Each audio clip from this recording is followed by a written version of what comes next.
Good afternoon, YouTube. Welcome back to the channel. This is IMAX Sports with another football video, and today I'm talking about the top 10 running backs in the NFL for the 2022 NFL season.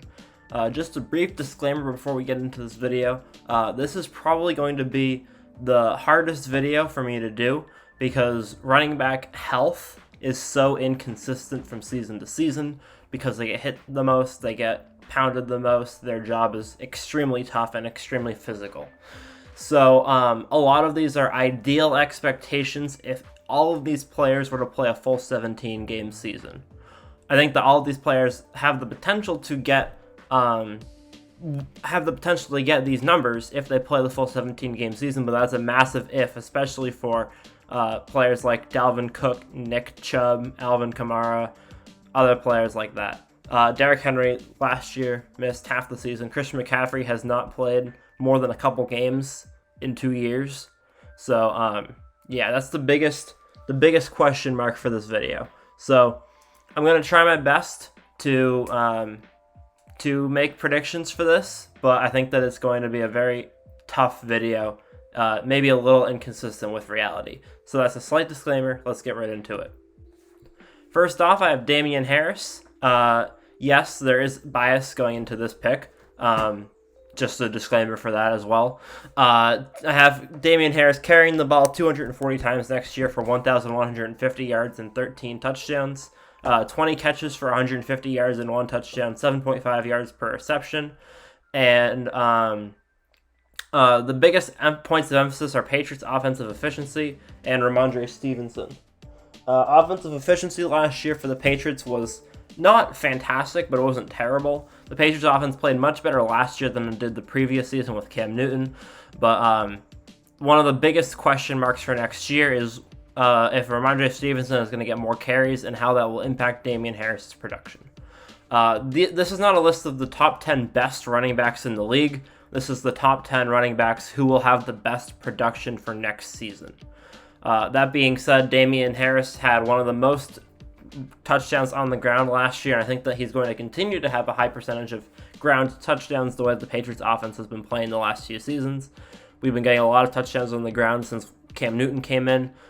Even in 2018, LeGarrette Blount led the league with 18 on the ground, so the Patriots have had a lot of rushing touchdowns in previous seasons, and Damien Harris seems to be our biggest red zone threat at this moment in time. I think his touchdowns are carrying him onto this list, although his yards might be a little bit lower than some players not listed. At number 9, I have Aaron Jones with 215 carries for 1,120 yards, 8 touchdowns, and 50 catches for 400 yards and 4 receiving touchdowns. That's about 1,500 yards and 12 total touchdowns for Aaron Jones.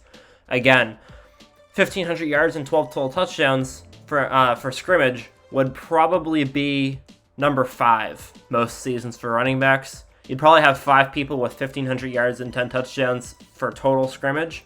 But some seasons it'll be higher, some seasons it'll be lower. But all that is dependent on injuries. This is if nobody is injured for any games, and that is not going to happen. Points of emphasis: A.J. Dillon and the Packers passing game.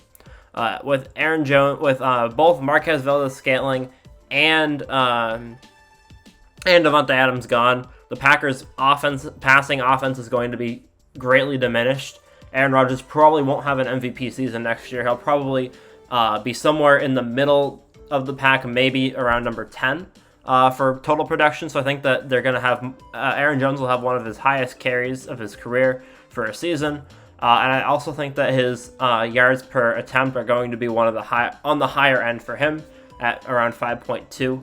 I have him scoring a lot of touchdowns. He might even have more depending on how much they do lean on him for the offensive plan. But the passing game and how much A.J. Dillon, how many carries A.J. Dillon gets is going to be a big impact. Aaron Jones' carries went down last season because of A.J. Dillon's impact in the game. And I think A.J. Dillon's still going to have a big impact, but we're going to see how that gets split up next year as the season goes along. So I can't really put Aaron Jones too high. Because there's so many question marks about the Packers offense, but he definitely deserves to be on this list. Ooh. At number 8, we have Nick Chubb. Sorry about that. Number 8, we have Nick Chubb. I have Nick Chubb projected for 290 carries for 1,500 yards, 9 touchdowns, and 180 receiving yards and 1 receiving touchdown. Again, 1,700 scrimmage yards and 10 touchdowns would normally be number 4 or 5 in a season, but this year, on this list, it's number 8. I'm not going to keep repeating this, but the biggest points for Nick Chubb are his health and the quarterback situation. Nick Chubb has not played a full season yet in his career. He played 12 games last year. He played 14 games the year before. He's been one of the most consistent running backs for yards per attempt. In the last 2 seasons, he had 5.6 and 5.5. I think that this year he'll have the most carries he's had in his career, and I think that he'll keep the 5.5, but with more carries, your yards per attempt is going to go down, just naturally. So because of that, I think that he'll have 5.3, maybe 5.2, slightly lower than the 5.5, but still a very strong showing. And then receiving, he doesn't receive a whole lot, but I think he'll get a touchdown and a couple of yards. And then the quarterback situation. If Baker Mayfield's the quarterback, I think this is very realistic. If Deshaun Watson's the quarterback, I think it's still realistic, but I think that he'll be a bigger factor in the passing game, and he might not have as many rushing touchdowns because of Deshaun Watson. That being said, I still think that he's a top 10 running back, even if Deshaun Watson is the quarterback, but I think that his scoring production might be lowered if Deshaun Watson is the quarterback, although his yardage will probably still be similar from scrimmage. At number 7, we have Najee Harris. Harris carrying the ball 320 times, up 13 from last year, for 1,300 yards, 9 touchdowns, and 80 catches for 550 yards and 4 touchdowns. I increased both of his averages up from last year, and both of his, this is supposed to be 6.9. I increased both of his averages up, and both of his carries and targets up. The issue I have with Najee Harris is, although he was phenomenal last year and one of the biggest reasons why the Steelers made the playoffs, his offensive efficiency was very low for a top 10 running back. He averaged 3.7 rushing yards per attempt, and he averaged 6.2 receiving yards per attempt. That's extremely low for a running back. That's extremely low for a top 10 running back specifically. I think that in his second year, he will increase his offensive efficiency. I'm not sure by how much. 4.2 might be a little ambitious, but he could also be anywhere even close to 5, depending on if last year was a bad year or just a rookie season. Also, the fact that who's their quarterback? It's not Mitch Trubisky. I'm so sorry with the issues in this video. No, Mitch Trubisky is Mitch Trubisky. The quarterback situation, Mitch Trubisky may or may not be the starting quarterback, depending on how the rookie works out. But if Mitch Trubisky is the starting quarterback, I think that helps Najee Harris. Trubisky was on the Bears, who were a very rushing offense when he was there. I think that Najee Harris will work really well with Trubisky, and I think that the Steelers' offensive line will step it up next year and help Harris improve his stuff. I also think that his receiving yards will increase per attempt with Trubisky at quarterback instead of Big Ben, because Big Ben does a lot of really low yard per attempt offense. I think that if Trubisky's the quarterback, he'll incorporate Harris into the offensive scheme better and more efficiently. And then offensive scheme depends on how Trubisky plays, depends on how they think that the team works together, but I think that it'll be a good season for Harris. Number 6, we have Austin Ekeler, 222 carries, 1,000 yards, 9 touchdowns, 75 catches for 750 yards, and 5 touchdowns. Points of emphasis. Red zone, Justin Herbert. Herbert was pretty good in the red zone last year. I think that it'll be interesting to see the combination of Ekeler and Herbert. They have a stronger offense this year than they did last year, and I think that Ekeler's going to continue to get his, because he's been doing that for 3 or 4 years now. His first year, people thought he was just a breakout, and then he continued to do well, and he's always been pushed to the background, so I wanted to give him some credit in this video. I think that getting carries is his biggest issue because he gets a lot of receptions. I think that this year he'll get more carries on the ground, and I think he'll have his first 1,000-yard season. And yeah, I think he'll get to the red zone a number of times. At number 5, we have Dalvin Cook. I have Dalvin Cook carrying the ball 330 times for 1,585 yards, 12 touchdowns, and 45 catches for 360 yards and 1 touchdown. This The only point of emphasis for Dalvin Cook is his health. Dalvin Cook could have been a number 1 running back any of the past 4 years, except for maybe 2020. But his health has been very inconsistent. His rookie season, he had an amazing year, but he barely played any games. His second season, he played a lot of games, but it was the second year. His third year, he did better than his second year, and he missed a few games. His fourth year, he missed even more games. So I think that this year, I don't expect him to play 17 games. I think he'll probably have somewhere around 1,400 yards and 10 touchdowns. But if he does play every game in the season, I think this is definitely feasible for him. He might even do better because he is potentially an all-pro running back if he has a full season healthy. He just hasn't gotten that yet. And number 4, we have Christian McCaffrey. I have McCaffrey projected at 310 carries for 1,450 yards, 9 touchdowns, and 90 catches for 700 rushing yards and 6 rushing touchdowns. This will be McCaffrey's highest rushing yards season, and I think that they're going to lean on his rushing game more than his passing game this year if he is playing the whole season because of Sam Darnold. I think that although Sam Darnold can do checkdowns to Christian McCaffrey, I think that Christian McCaffrey's rushing game and his 4.7 yards per attempt is going to be very helpful and useful to the Panthers offense with Sam Darnold at quarterback. I think that they need to utilize Christian McCaffrey more as a running back than as a receiving back this year. And the quarterback question of Sam Darnold, if he's going to be the quarterback, if someone else is going to be the quarterback, and how he'll play after 2 seasons off are 2 major question marks. McCaffrey can be anywhere on this list. He could be 1, he could be 10, he could be off the list. He is the biggest question mark by far of anyone. I needed to put him in the top 5 to give him the respect he deserves from the amazing couple seasons he had before his major injuries. But I still think that it's too tough to tell. Too hard to put him in the top 3 until we see how he starts off next year. Oh my god. I really need to proofread these. Number 3, we have Alvin Kamara. I want to give Alvin Kamara more credit because Alvin Kamara never gets any credit. He's arguably a top 3 running back in the league right now, but because he's never had an 1,000-yard season, people don't consider him that. That's because he catches way too much out of the backfield. I have Alvin Kamara having 250 catches for 1,125 yards and 13 touchdowns, 88 catches for 800 yards and 5 touchdowns, 11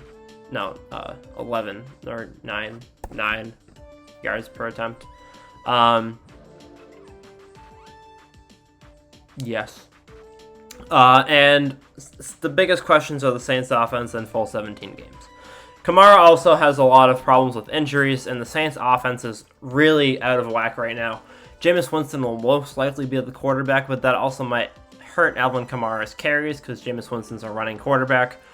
There's also the question of whether or not Michael Thomas will be playing. If he's not, then Kamara's receptions will probably go up. 88 is, I think, his highest of his career for total receptions, so that makes sense if Michael Thomas is out.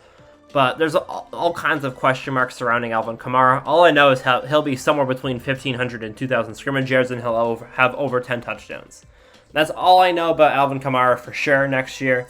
The number of games, how they play offense, and his efficiency and his red zone touches will be the biggest factors in whether or not he will get these numbers, but I do believe he'll have his first 1,000-yard season this year, and I think he will get his 6th Pro Bowl and potentially his first All-Pro of his career. Everyone knows who the top 2 are. This was obvious before the video started. It's Jonathan Taylor at number 2. The question of whether or not Jonathan Taylor will be the number 1 running back last year after his All-Pro this year is big, because if Derrick Henry had played a full season last year, he arguably would have been the All-Pro selection. He had the most yards per game, but Jonathan Taylor had the most yards per attempt. Not the most, but the most for a running back that had a lot of carries. Derrick Henry had 10 touchdowns in his first 8 games. Jonathan Taylor had 18 touchdowns in 17 games.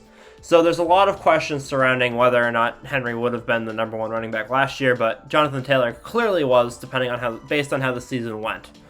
That being said, we need to figure out whether or not last year was just a breakout or one-hit wonder season, or if this is going to continue. I think that with Matt Ryan at quarterback, they're going to throw the ball more next year than they did last year, and so I think that his rushing stats won't increase, but they probably won't decrease. I think that he'll keep almost the same efficiency, but it might go down a little bit, and I think that he'll have a similar number of carries and touchdowns. I think that Matt Ryan is going to be a major influence in their offensive plan for next year, and I think that that's going to help Jonathan Taylor get more receiving yards and receiving touchdowns. I think that that will help him incorporate his receiving game into his game better. And I think that he's going to be a very solid number 2 running back for next year. I think 1,800 yards on the ground might be a little ambitious because Matt Ryan usually has high-powered passing offenses, but I need to give Jonathan Taylor the respect he deserves from last season. And last but not least, we have Derrick Henry. I think Derrick Henry is going to have 1,900 yards and 20 touchdowns next year. I think that he's going to have 4.7 yards per attempt, which is higher than his previous season. Might be 4.8 or 4.9, but I'm not going to put him over 5 because last year he was considerably lower than 5. His health is going to be a big concern because he did miss half the season last year. But he's been healthy for the majority of his career until last year. So he's not as big of a health question as Christian McCaffrey, Alvin Kamara, Dalvin Cook, players like that. Consistency. He's not an inconsistent player by any means. He's the best running back in the league. But he is inconsistent on his yards per attempt on a game-to-game basis. He'll have amazing 90-yard runs, and then the rest of the game he could average 3 yards per attempt. So I think that if he can increase his consistency for next season, he could have a really high yard per attempt average and have really good efficiency. But I think that his big plays will continue to be top in the league. He'll have the most big plays in the league next year. Offensive scheme is another big question. Ryan Tannehill is still the quarterback. A.J. Brown is gone. Juju is gone. So I think that they're going to lean on Derrick Henry as much, if not more, next year than they have in previous seasons, and that might bring his average down, or it might bring his average up. If he has more carries, he has more chances for big plays. I think that his touchdowns will definitely increase and get close to, if not higher than 20, because they don't have A.J. Brown and they don't have Julio Jones to be those red zone threats. They don't have Jonnu Smith anymore. So there's really not a lot of offensive choices. I think that Derrick Henry is going to have a massive year this year, and he's going to carry the Tennessee Titans to another playoff berth. So those are my running back predictions for the 2022 NFL season. Let me know what you guys think in the comments below. I have a lot of fun with the series, and I'm hoping to continue it in the coming weeks. So thanks for watching. I'll see you guys on the next one. Peace.